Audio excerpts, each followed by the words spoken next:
উজানের ঢল আর টানা বৃষ্টিতে অবনতি হয়েছে ফেনীর বন্যা পরিস্থিতির।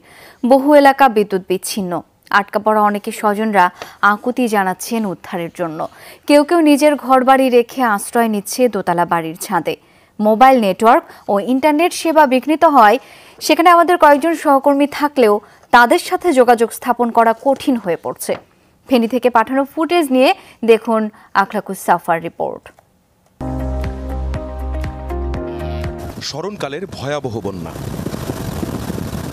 বুধবারই তলিয়েছিল ফুলগাজী, পরশুরাম ও ছাগলনাইয়া উপজেলা। পৌর শহরও বন্যায় ডুবেছে বৃহস্পতিবার। সকাল থেকেই বিপদসীমার উপরে মুহুরী ও ফেনী নদীর পানি।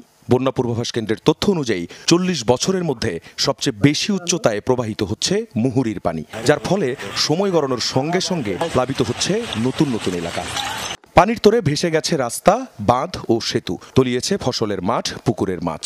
অবস্থা এতটাই বেহাল যে অনেক পরিবারের ঠাঁই হয়েছে দোতলা বাড়ির ছাদ। উদ্ধার তৎপরতায় বেগ পেতে হচ্ছে সেনাবাহিনী, নৌবাহিনী, বিমান বাহিনী, বিজিবি, প্রশাসন সহ বিভিন্ন রাজনৈতিক অরাজনৈতিক সংগঠনের স্বেচ্ছাসেবকদের। ফেনী শহরের অনেক বাড়ির নিচতলা এখন পানির নিচে। আশ্রয়ের জন্য ছুটছেন তারা। বন্যায় ক্ষতিগ্রস্তদের উদ্ধারে ব্যবস্থা করা হয়েছে অসংখ্য ইঞ্জিন চালিত নৌকা। তবুও হিমশিম খেতে হচ্ছে পরিস্থিতি সামাল দিতে। আমরা সেনাবাহিনী গাড়ি দিয়ে গেছিলাম পরশুরামে। মানুষের লাশ ভাসতেছে, মহিলাদের গলা পর্যন্ত পানি উঠে গেছে। পরিস্থিতি খুবই খারাপ। দেখা দিয়েছে খাবার ও বিশুদ্ধ পানির সংকট। মাত্রা কিছু নাই, খাওয়া দাওয়া ইত্যাদি সবকিছু আমরা কষ্টে আছি। আমাদের চলার মাঝে খুব কঠিন অবস্থায় পড়ছি আমরা। আমাদের মারেনি, আমরা এতদিন পানির কিছু কারণে ঘরের ভিতরে ছিলাম, চকির উপরে ছিলাম। চকির উপরে থাকা অবস্থা এখন চকি টকিও ডুবে গেছে। এই কারণে যখন আমরা মারেনি, আমরা এখন নুকাই করি।